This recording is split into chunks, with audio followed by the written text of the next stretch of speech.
Hi, brother teacher here. Many of you know I've been talking about a lot of controversial subject matter for the past several years here on YouTube. And here in more recent months, very recent months, it's been COVID 19 and the not possibility, but the actual fact, in my estimation, that there is a conspiracy that's going on. And it's done by design. And this particular agenda is something that had been began a long time ago, and it's been gaining ever so slow traction, and now it is being ramped up. And the agenda simply is this: said it before, I'm saying it again. A new world order, the order in which things are done. Business is changing to benefit the few and to hurt the many.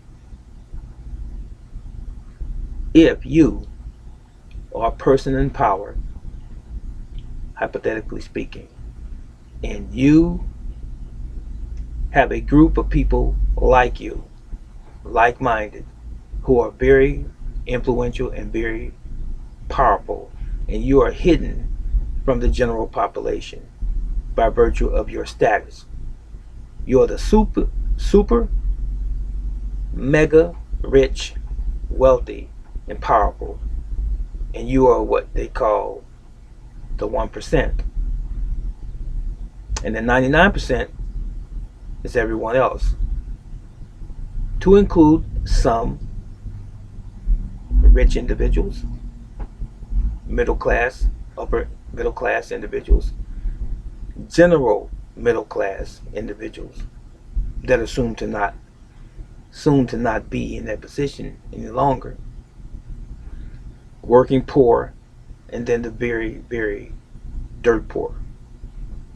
All of those people that I just mentioned are beneath the lower echelon, in other words, of that 1%. What if one day that 1%, let's say you are that individual or part of that group, you decide that we have all of the wealth and all of the power that we can ever have and amass in terms of riches. But there's too many people on the planet. We want to now reduce the population because all of the pollution, all of the toxins, all of the chemicals that are in the environment, they have compromised to some degree our natural resources. And it could potentially harm us one day. But if we get rid of a certain amount of the population, we will have more of what we already have. Our lives can be sustained a lot longer if there's less people on the planet. So, how can we do this? Economically. We can get also rid of a substantial amount of the population through abortion clinics, for one. The poor, working poor, dirt poor,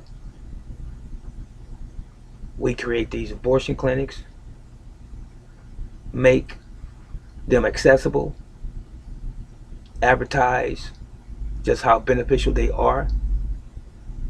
We can get rid of some of the population, especially those that are melanated, that way. Free clinical exams and care for those who make a certain income, who fall in the category of poverty, if you will. That's one way we can get rid of them. We can also pollute the food. All manner of chemicals and toxins and genetically modified organisms in the food supply that will kill a certain amount of the population, certain group of the population over a period of time of years. We can also do it through the medical industry, through pharmaceutical drugs. We can also do it through the prison system, the industrial prison system, by incarcerating individuals for misdemeanor crimes, petty crimes. Give them 10, 15, 20 years in prison. We could do it that way. And since we have a captive audience in the prison system, they have no control over what they eat and their living conditions. We can keep them depressed, medicated, and even poisoned through the food in that system. They have no choice. And not to mention the fact that they're not with their families. They're separated. Now, we're not talking about violent criminals now. We're talking about people who have been arrested, sentenced to many years in jail and prison for theft, marijuana possession, not to mention very, very minor marijuana possession, 10, 15, 20 years. Anything that we can make up or trump up as a charge and convict them, mess their lives up. Even when they get out, they are labeled as a felon. Can't get a job, can barely get a job, can't support themselves, and not to mention the family. We can get rid of them that way. Put them on psychotropic drugs because they're depressed. They have anxiety. All manner of mental illness as a result. Turn them into alcoholics. Make them feel as though they have no hope, nowhere to turn, no alternatives that are positive. And then hopefully they'll come right back into this prison system and die there. Those are ways that we can get rid of some of the population. Now, guess what light bulb goes off in our head? The 1%'s head. We can create a virus. We can at least say we caused it. We can call it a virus. We can give it a name. And let's see how that flies. Make the people believe that it exists and that it is causing so much devastation amongst the population. We'll call it a pandemic. And we will observe at a distance how people respond to it. Now, there are some that are saying, well, this is a conspiracy. This is not true. Couldn't possibly happen. Why did it start in one country and people were alarmed? And now that same country that it started in seems to be pretty much back to normal. But yet in America, the cases have been ramped up, escalated. Okay, so we make people leave their jobs and shut down their shops and their businesses, small businesses primarily, those places that we want to label as non-essential. But how do we know what they are? We don't know if they're essential or non-essential or not, but we're just going to use that verbiage. Call it that. So these people have lost their jobs, lost their careers, their businesses. Now they have to stay at home, be quarantined 14 days or more, because they could potentially have this virus that is communicable. It can be passed from someone else to the next person, next person. But even though we know this so-called virus goes away between 24 and 48 hours if you're healthy, and it only really affects those people that have pre-existing conditions, and especially those that are older, past the ages of 60, 65, 70 years old and up. It affects them. They're more susceptible to this particular virus. But it's a bad virus. Oh, but guess what? It hasn't been clinically defined and or proven what the virus even is. But there have been some scientists and some doctors who work in epidemiology, uh, that who knows something about virology. They've studied science and biology as it relates to physiology and the human being. And they've said that this virus is no worse than a common cold, no worse than a common strain of the flu. As a matter of fact, the flu, the actual flu that most people have received over the past 20 years, this virus is not even as bad as that. But we're going to still keep pushing this agenda and make it seem like it's bad. Why? Because we control the media. We control what they hear and what they see on television and radio and written word or print. We control it. So we're going to take the reins of this horse. We're going to control the narrative and make them believe that there actually is this virus that is running rampant throughout the world. And we're going to try to vaccinate these people. We're going to tell them that we have scientists hard at work trying to find a vaccination, a vaccine that can help stave off of this particular virus. In the meanwhile, we're going to take children out of school, make people shelter in, limit the amount of exposure that people have, close down businesses, bars, shops, barbershops, beauty salons, grocery stores. No, not grocery stores. They're essential, remember? But ballparks, recreational centers and swimming pools and beaches and things of this sort, we're going to shut all that stuff down. But did you not know that we were also herd creatures? We're social. This can be depressing to us, being separated from our fellow human beings and our families especially. So it can put us in a state of depression. They didn't say that to us. And being depressed can cause other illnesses, can cause cancer. Yes, it can. Just to mention one.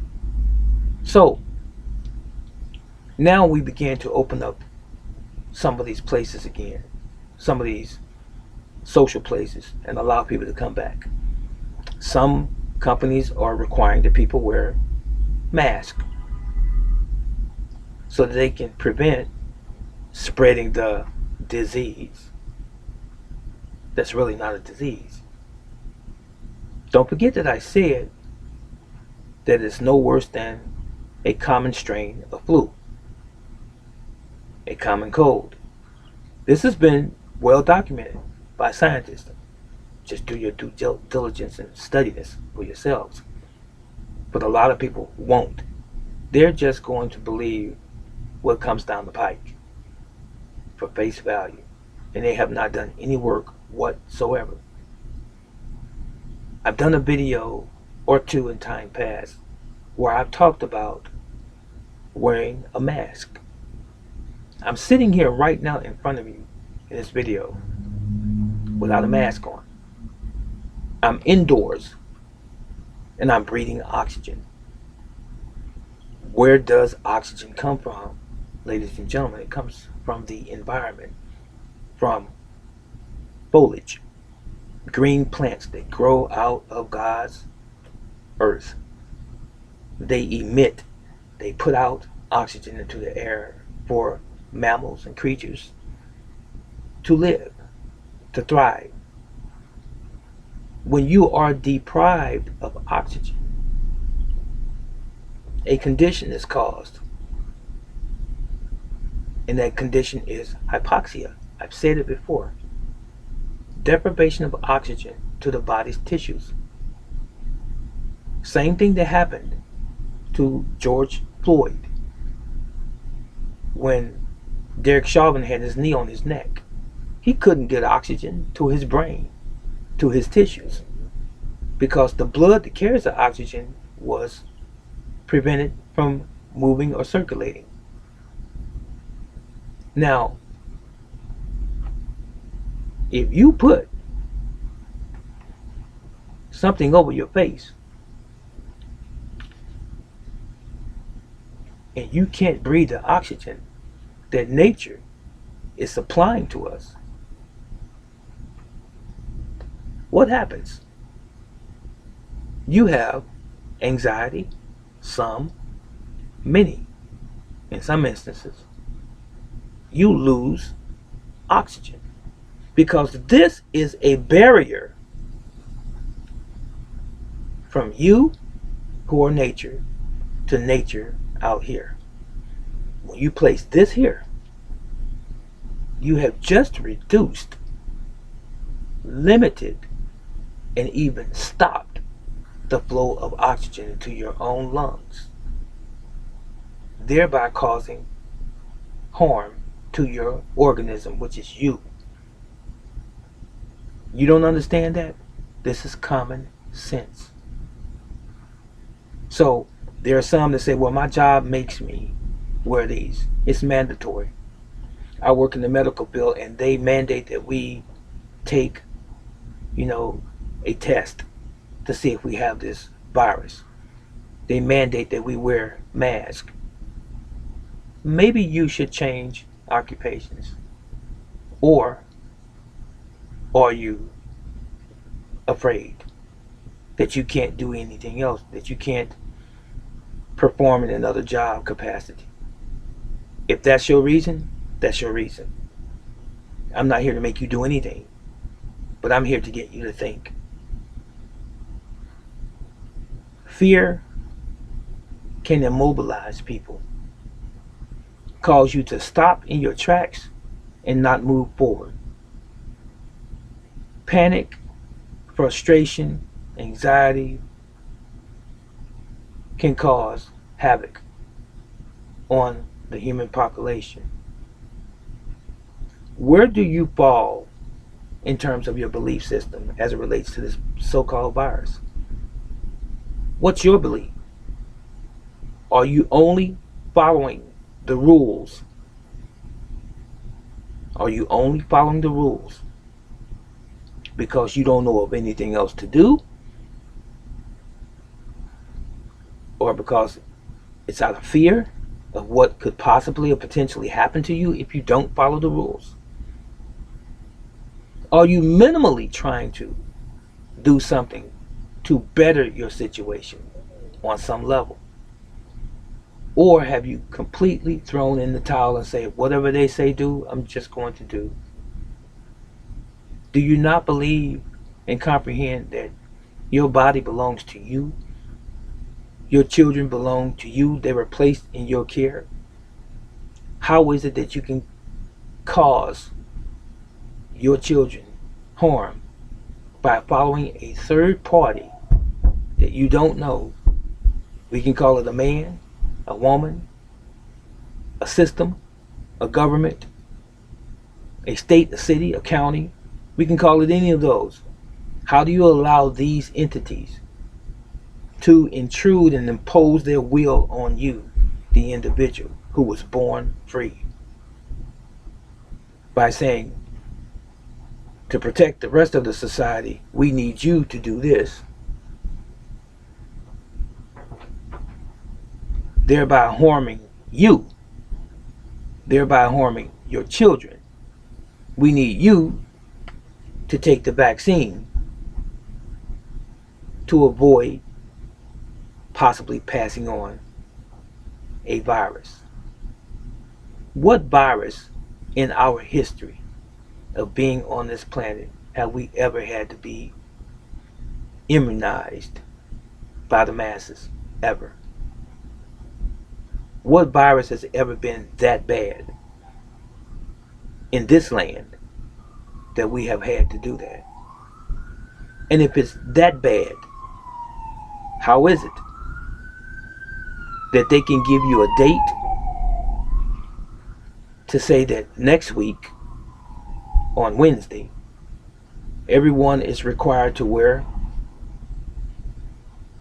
a mask when they go into this business, into this establishment, into this grocery store, into this supermarket?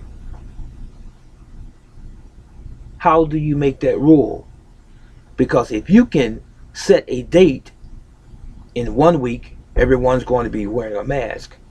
If it's that serious, why are we not wearing it now? Oh, wow.